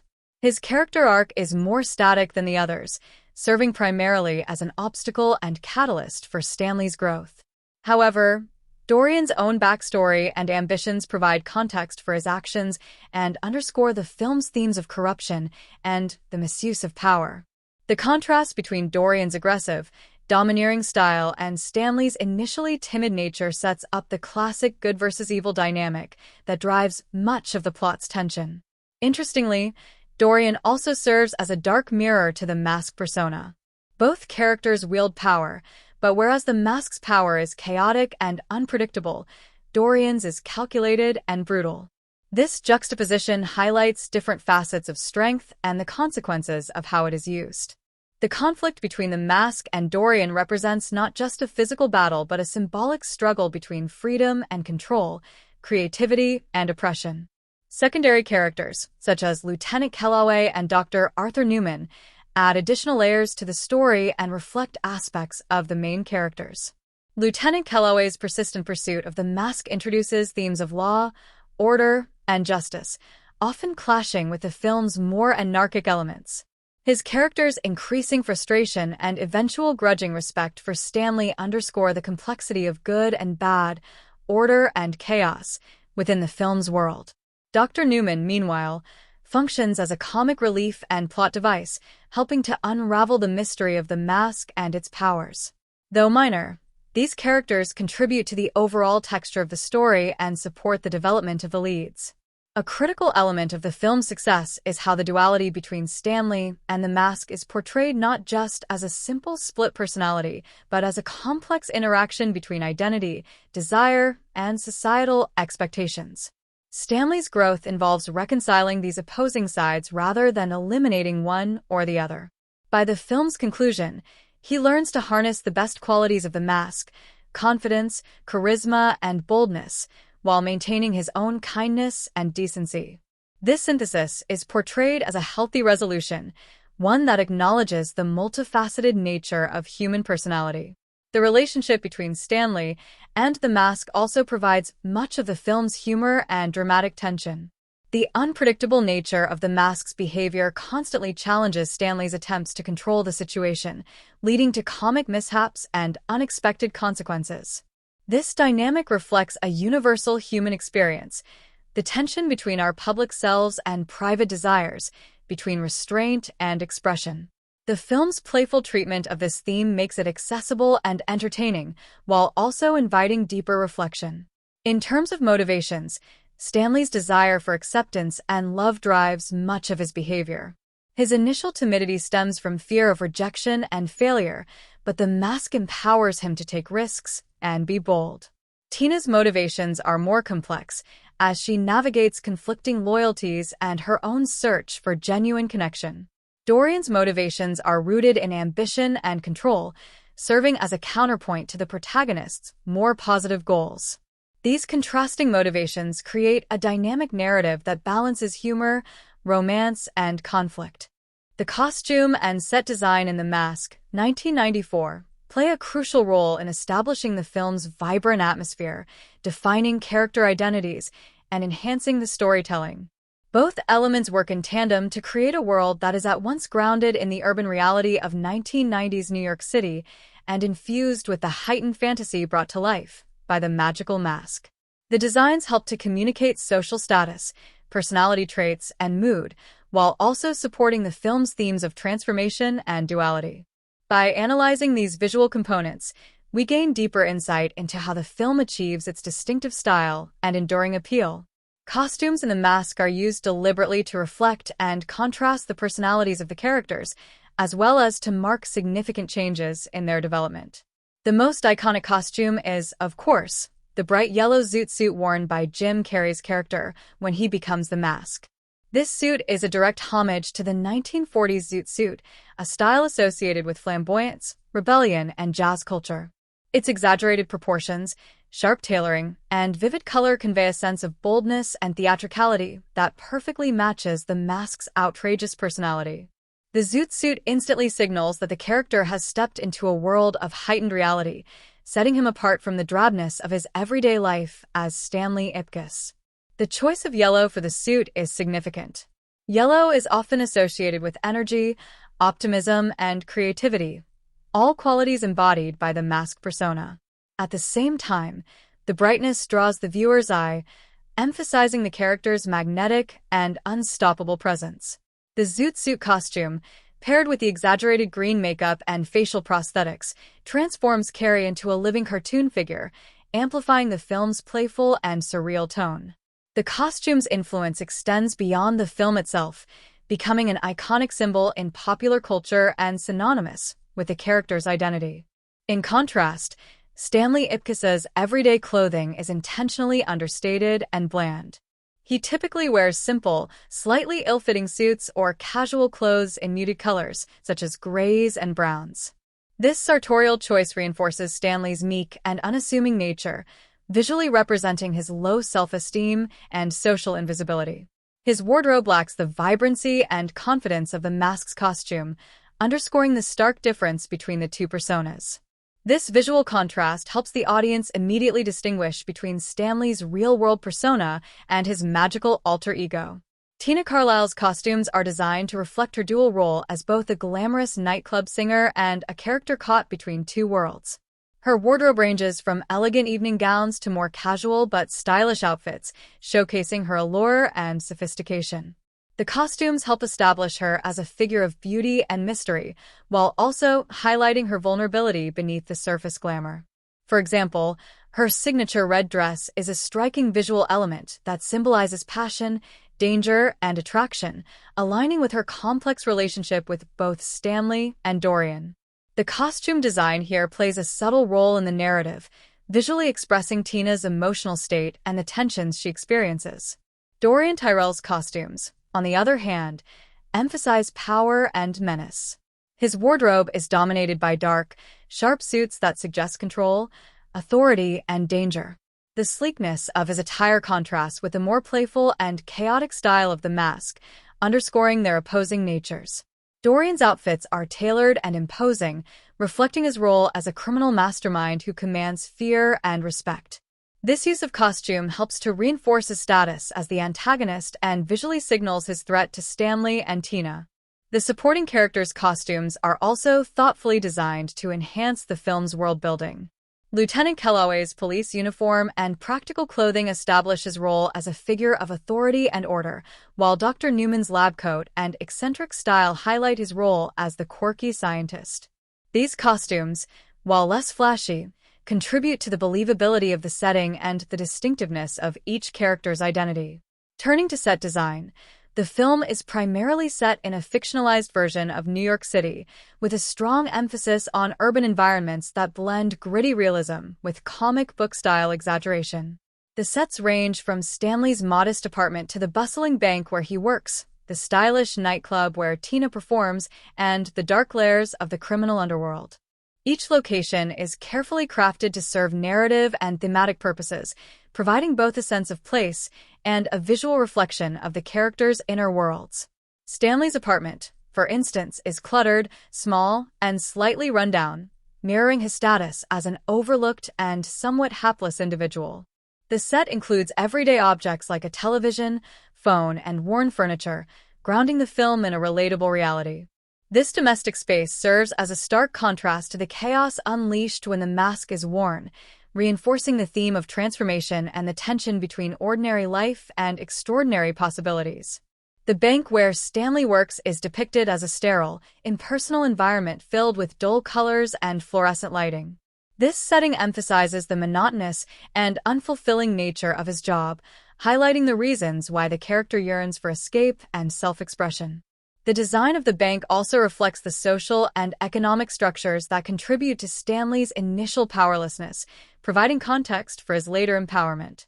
The nightclub scenes, in contrast, are vibrant and stylish, featuring dynamic lighting, rich colors, and elegant decor. This environment captures the excitement and glamour that Stanley longs for and that Tina embodies. The club serves as a key setting for character interaction and plot development, making the set's visual richness an important element in establishing mood and tone. The criminal hideouts and urban back alleys are darker, grittier, and more threatening in appearance. These sets use shadows, harsh lighting, and dilapidated structures to convey danger and lawlessness. The contrast between these spaces and the more colorful, lively areas of the film enhances the sense of conflict and stakes. This stark visual difference supports the narrative's battle between good and evil, order and chaos. Special attention is also given to how the sets accommodate the film's extensive use of special effects and physical comedy. Many scenes required creative spatial design to allow Jim Carrey's elastic movements, as well as the integration of computer-generated imagery. For example, the climactic confrontation between the Mask and Dorian takes place in environments that shift from realistic to surreal, reflecting the escalating tension and magical nature of the conflict. The production team's use of practical effects combined with digital technology was groundbreaking at the time, influencing the set design to be flexible and adaptable. This fusion of physical and digital elements created a seamless blend of the real and the fantastical, enabling the film to deliver its signature visual style. The sets thus function as active participants in the storytelling, not merely static backgrounds. The dialogue and scriptwriting in The Mask are central to the film's unique tone, blending slapstick comedy, witty banter, and moments of genuine emotion. The screenplay successfully balances humor with character development and narrative momentum, creating a fast-paced, entertaining experience that remains engaging throughout. By examining the quality and style of the dialogue, memorable lines, use of humor, pacing, and the script's ability to build tension and emotion, we can better understand why The Mask's writing is so effective and enduring. The foundation of the script lies in its ability to capture the distinct voices of its characters while supporting the film's blend of fantasy, comedy, and action. The writing cleverly distinguishes between Stanley Ipkiss's meek, awkward persona and the Mask's outrageous, bombastic alter ego. Stanley's dialogue is often hesitant, self-deprecating, and understated, reflecting his insecurity and lack of confidence. His lines reveal a character who is well-meaning but socially awkward, making him relatable and sympathetic. This contrast is vital, as it highlights the dramatic shift when he dons the mask and adopts a completely different manner of speech. The Mask's dialogue is characterized by rapid-fire delivery, exaggerated bravado, and cartoonish exaggeration, reminiscent of classic animated characters. The script embraces this heightened style, allowing the character to deliver a wide range of comedic expressions, from clever wordplay and puns to physical comedy and absurd one-liners. This vibrant verbal style matches the character's hyperactive personality and unpredictable behavior. The script's inventiveness shines in these moments, with witty exchanges that keep the audience laughing and engaged. Memorable lines from The Mask have become iconic and are often quoted, demonstrating the script's lasting impact on popular culture. Phrases like "sismokin" and "somebody stop me" perfectly capture the character's over-the-top confidence and charm. These catchphrases are delivered with such energy and timing by Jim Carrey that they have become inseparable from the character's identity. The inclusion of such memorable dialogue not only enhances the film's humor but also aids in building a recognizable and beloved character. The screenplay skillfully balances the comedic elements with moments of sincerity and emotional depth. Scenes involving Stanley's interactions with Tina Carlisle contain more naturalistic and tender dialogue, allowing the audience to connect with the characters on a deeper level. These quieter moments contrast effectively with the high-energy antics of The Mask, providing emotional balance and raising the stakes in the romantic subplot. The dialogue in these scenes is sincere without being melodramatic, helping to ground the film's more fantastical elements. The script also uses humor in a way that appeals to a wide audience, combining slapstick, visual gags, and verbal wit. Physical comedy is heavily integrated into the dialogue scenes, with characters reacting in exaggerated ways to the surreal situations caused by the mask. The writing anticipates and complements Jim Carrey's improvisational style, giving him room to expand on the scripted lines with spontaneous expressions and movements. This collaborative approach between the script and actor results in a dynamic and lively performance. In terms of pacing, the dialogue is brisk and energetic, driving the narrative forward without lingering unnecessarily. The screenplay maintains a steady rhythm, alternating between fast-paced comedic sequences and slower, more contemplative scenes. This variation in tempo prevents the film from becoming monotonous and keeps the audience invested in both the plot and the characters. Conversations are generally concise and purposeful, moving the story along while also delivering laughs or advancing character relationships. The script makes effective use of exposition, carefully integrating necessary background information without disrupting the flow. For example, early scenes explain the mysterious origins of the mask and its powers in ways that feel natural to the dialogue, often incorporating humor to avoid heavy-handedness. Expository dialogue is usually delivered by secondary characters like Dr. Newman, whose quirky personality helps make potentially dry information entertaining. This approach ensures that the audience understands the fantastical elements without feeling overwhelmed or bored. Conflict and tension are also skillfully handled through dialogue. The antagonistic exchanges between Stanley and Dorian Tyrell are sharp and charged, highlighting their opposing motivations and raising the stakes. These confrontations blend menace with dark humor, keeping the tone balanced between comedy and suspense. The writing ensures that even the film's villain has moments of charisma and personality, avoiding one-dimensionality and making the conflict more engaging. Additionally, the script employs a variety of humor styles, from witty wordplay and puns to absurdity and slapstick, creating a layered comedic experience. This diversity appeals to different tastes and age groups, contributing to the film's broad appeal. The clever use of cultural references and parodies adds an extra dimension of humor, rewarding attentive viewers and enriching the film's comedic texture. One notable feature of the dialogue is its rhythmic quality, especially in the mask scenes. The rapid-fire delivery and quick comeback lines create a verbal dynamism that mirrors the characters' frenetic energy. The writing allows for comic timing and improvisation, which Jim Carrey expertly utilizes to maximize comedic effect. The interplay between scripted dialogue and physical comedy is seamless, making the characters' lines feel spontaneous and lively. The screenplay also cleverly uses silence and pauses as comedic tools. Moments of deadpan reaction, hesitation, or stunned silence heighten the humor by contrasting with the otherwise high-energy delivery. These beats provide necessary breathing space and emphasize punchlines or visual gags, demonstrating the script's sophistication in timing and rhythm. The romantic subplot's dialogue is crafted with sensitivity and warmth, providing emotional stakes that balance the comedy. Stanley's awkward but earnest attempts to connect with Tina are portrayed through naturalistic conversations that reveal his vulnerability. Tina's responses convey her complexity and gradual trust-building. This scripting allows the audience to invest in their relationship and care about its outcome, enhancing the film's overall emotional impact. Furthermore, the script incorporates elements of genre pastiche, blending film noir, superhero tropes, and slapstick comedy. The dialogue often reflects these influences through stylized exchanges, clever references, and dramatic flair. This layering enriches the narrative, making the film feel both familiar and fresh, while paying homage to its source material and cinematic traditions. The writing also manages the film's tonal shifts expertly. Transitions between comedic chaos, romantic moments, and action sequences are smoothed by dialogue that adjusts to the mood without feeling jarring. Characters shift their speech patterns and emotional intensity according to context, maintaining narrative coherence despite the film's wide-ranging styles.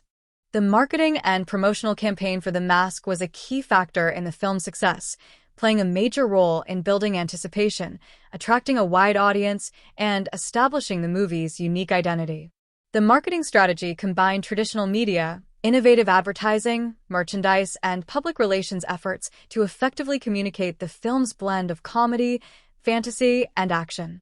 By exploring the trailers, posters, merchandise, promotional events, and the overall campaign approach, we can understand how The Mask captured the public's imagination and became a cultural phenomenon.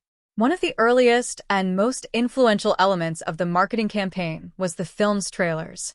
The trailers cleverly showcased the movie's distinctive tone, combining snippets of the zany comedy, special effects, and Jim Carrey's charismatic performance. The first trailer introduced audiences to Stanley Ipkiss's transformation into the Mask through quick cuts of slapstick antics, visual gags, and Carrey's exaggerated facial expressions. The trailers emphasized the film's family-friendly yet edgy humor, aiming to attract both younger viewers and adults. The use of the iconic catchphrase "Sismokin" in trailers helped build recognition and buzz, making the phrase synonymous with the film even before its release. The trailers also made strategic use of music and sound effects to heighten excitement and set the tone. Upbeat, energetic tracks accompanied the fast-paced visuals, creating a sense of fun and unpredictability. Sound bites of Jim Carrey's voice and the film's signature musical cues reinforced the connection between the audience and the movie's unique character. The trailers balanced revealing enough to entice viewers without giving away major plot points, maintaining curiosity and eagerness to see the full story. Posters and print advertisements played a significant role in creating a visual identity for the film. The most famous poster features Jim Carrey in full mask makeup and costume, framed by a black background that makes the bright yellow suit and green face pop. His mischievous grin and exaggerated expression capture the film's mischievous and energetic spirit. This visual became instantly recognizable and helped brand the movie with a clear and memorable image. Variations of the poster also included secondary characters and scenes, often highlighting the film's romantic subplot or action elements to appeal to a broad demographic. In addition to traditional posters, the film's marketing included a wide array of merchandise that extended the movie's presence beyond theaters. Toys, action figures, masks, and costumes allowed fans to engage with the film's characters in a tangible way. The availability of the mask costumes was especially popular during Halloween and other costume events, reinforcing the film's cultural impact. The merchandise strategy not only generated additional revenue but also kept the movie top of mind among children and adults alike. Publicity events and promotional tours were another vital part of the campaign. Jim Carrey's energetic and comedic persona made him a perfect ambassador for the film, and he appeared on numerous talk shows, interviews, and public events to promote The Mask. Carrey's lively promotional style mirrored the character's high-energy antics, endearing him to audiences and increasing interest in the movie. Media coverage of these appearances helped sustain momentum and excitement leading up to the release. The film also benefited from cross-promotional partnerships and tie-ins with various brands and media outlets. For example, promotional contests and giveaways were held in collaboration with retailers and media companies, encouraging audience engagement. These partnerships expanded the film's reach and connected with potential viewers in diverse ways. The cross-promotions helped The Mask penetrate different market segments, including families, teenagers, and comic book fans. Television advertising was an essential component of the promotional strategy. Commercials aired on popular networks, especially during family-oriented programming blocks and prime-time slots, targeting a broad audience. The ads highlighted the film's comedic and fantastical elements, making it appealing for viewers seeking entertainment that combined humor with spectacle. These commercials often reused footage from trailers and featured the film's catchy soundtrack to build recognition. The marketing team also capitalized on the film's connection to the original Dark Horse comic series, appealing to comic book fans by emphasizing the source material's comic book roots. Although the film took a lighter, more comedic tone than the darker comics, promotional materials acknowledged this heritage, attracting fans interested in seeing the adaptation. This connection broadened the film's appeal beyond typical family audiences to include comic enthusiasts. Another innovative aspect of the campaign was its use of emerging digital media platforms for promotion, though limited by the technology of the early 1990s. The film's website provided information, interactive features, and previews, engaging the early internet audience and fostering a community around the movie. While this was still a relatively new approach at the time, it demonstrated forward-thinking marketing that anticipated the digital age's growing role in film promotion. Critically, the marketing avoided revealing too much of the plot or special effects, focusing instead on mood and character. This created a sense of mystery and surprise, encouraging audiences to experience the film firsthand. By highlighting Jim Carrey's comedic talents and the film's unique blend of fantasy and action, the campaign positioned The Mask as a fresh and exciting entertainment option during a competitive summer release season. The success of the promotional campaign is evident in the film's strong box office performance and its lasting cultural footprint. The marketing's emphasis on humor, visual spectacle, and charismatic performance attracted diverse audiences and helped build a loyal fan base. The campaign's effectiveness in establishing The Mask as a recognizable brand also set the stage for future sequels, merchandise, and adaptations. In conclusion, The Mask's marketing and promotion were instrumental in the film's success and enduring popularity. Through well-crafted trailers, iconic posters, merchandise, celebrity-driven publicity, and innovative outreach, the campaign effectively communicated the film's tone and appeal. The marketing team's ability to blend traditional and emerging strategies ensured that The Mask stood out in a crowded marketplace, captivating audiences and securing its place as a beloved and influential film. In examining The Mask through a comparative lens, it becomes clear how the film distinguishes itself within the realms of comic book adaptations, 1990s comedy and fantasy cinema, while also drawing from earlier works and influencing future productions. Comparing The Mask to similar movies, earlier adaptations of the comic, and other films by its director Chuck Russell offers insight into its unique tone, storytelling style, and lasting legacy. This analysis highlights both the ways The Mask fits within broader cinematic trends and how it carved out its own niche by blending genres and showcasing star power. Starting with earlier adaptations of the source material, The Mask graphic novels published by Dark Horse Comics presented a much darker, more violent, and surreal vision of the character. The original comics, created by Doug Mahnke and John Arcudi, portrayed The Mask as a sinister, almost demonic figure whose powers led to chaos and destruction. The tone was horror-infused and psychologically complex, with themes of madness and identity explored in a much more intense and adult-oriented way. The 1994 film diverged significantly from this, opting instead for a lighthearted, comedic, and family-friendly interpretation.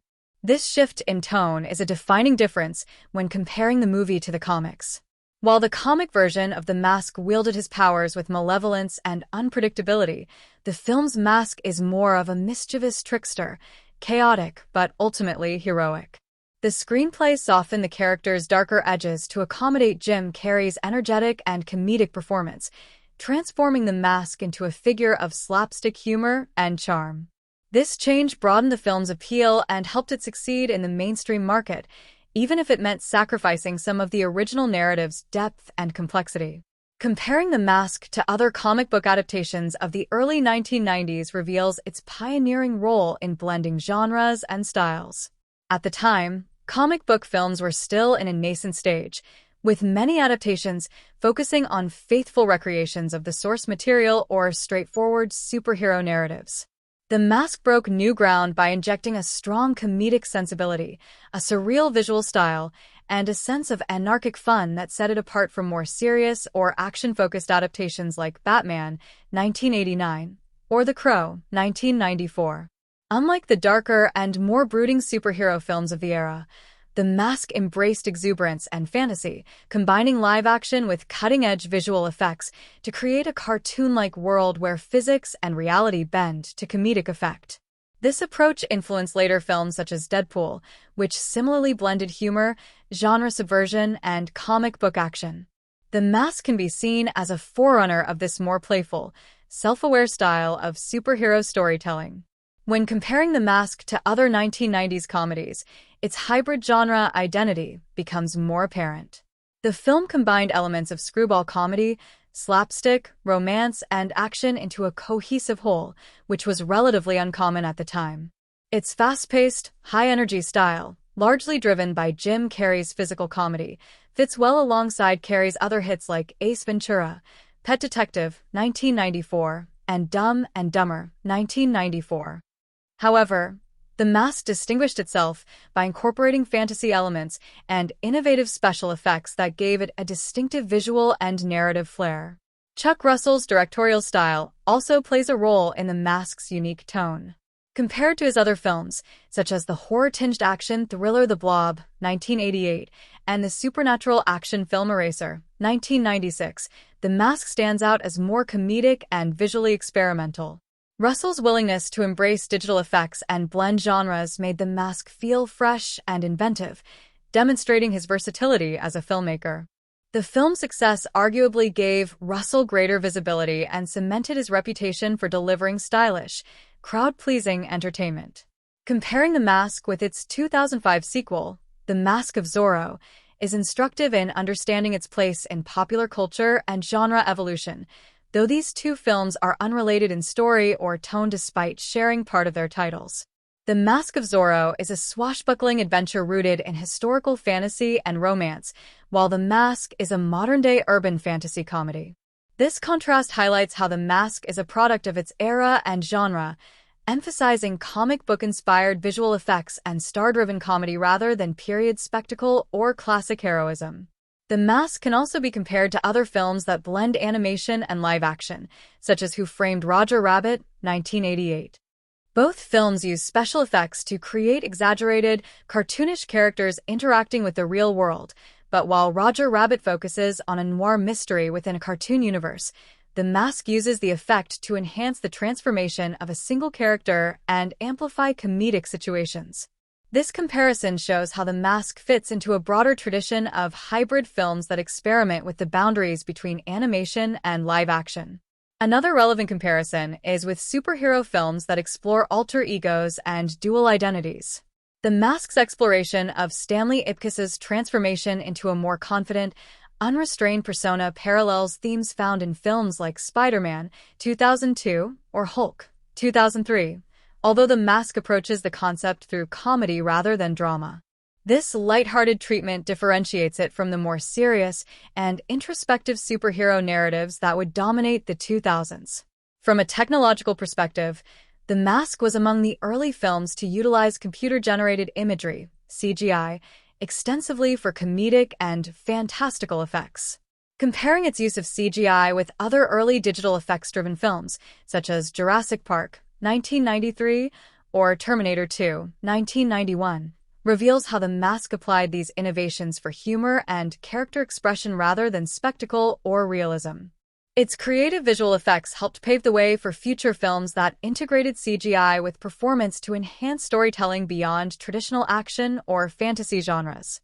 The Mask's influence is evident in the many subsequent films and media that adopted its style of combining rapid-fire humor, visual exaggeration, and comic book sensibilities.